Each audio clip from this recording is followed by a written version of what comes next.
Cast that anchor. Graham King here. Well, our maiden voyage has to start somewhere, but as we catch you up, expect this anchor to get you in the know with what's going on in Hingham week to week.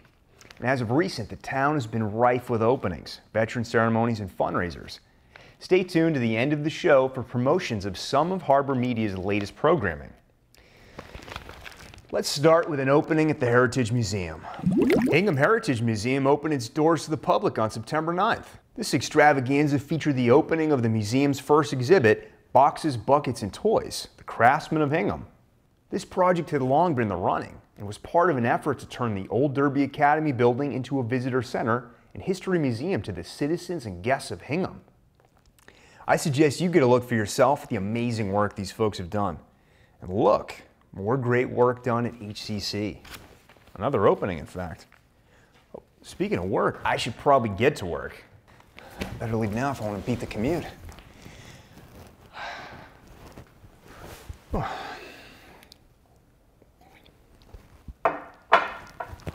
As a culmination of years of planning and the gathering of funds and approval, the newly renovated Hingham Congregational Church opened its doors to the public on September 2nd.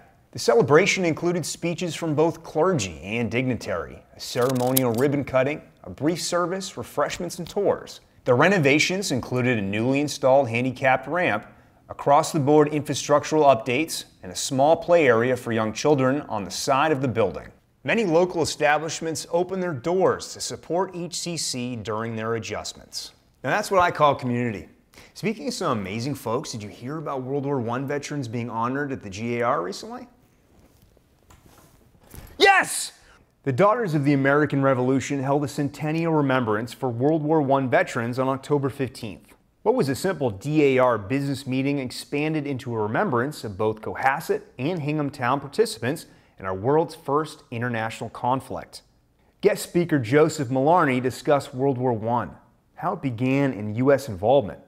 And lest we forget my man Herbert Foss, he was recognized recently as well. On the grounds of the Fort Hill Cemetery on Thursday, October 12th at 12 p.m., an annual recognition ceremony was held for Seaman Herbert L. Foss, the Naval War veteran who cut communication cables between Cuba and Spain during the Spanish-American War, earning him the Medal of Honor.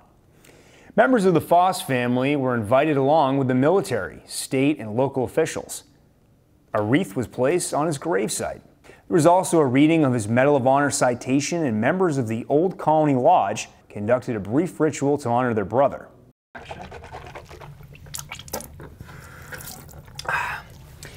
It's always a great character to pay respects to the institutions and people you believe in. The community did just that at the St. Paul School. Many came out on Monday, October 9th to help celebrate the 65th anniversary of St. Paul School and to support the parish and school's fall 5K and fun run. The money raised at this year's race will allow the parish to continue its mission to provide exceptional Catholic school education to students throughout the South Shore in preschool through 8th grade. Let me mention two programs that have recently gone to air. On episode 2 of Harbor Interests, we explore the story of Alex Malloy, a local boy diagnosed with a rare bone disease who crosses paths with another Hingham local facing the same struggle. Together, these two young men and their families turn a situation of great uncertainty into one of hope and great opportunity. Also airing now, check out Close-Up's first episode, featuring retiring Fire Chief Robert Olson as he discusses his many years of service as a firefighter for the town of Hingham and his vision for the department's future beyond his retirement. Both programs are available now on our YouTube channel, Harbor Media. Don't forget to check them out. Well, anchors away. Until next time. Hey, I wonder where Morgan is. She's usually home by now. Dinner's gonna get cold.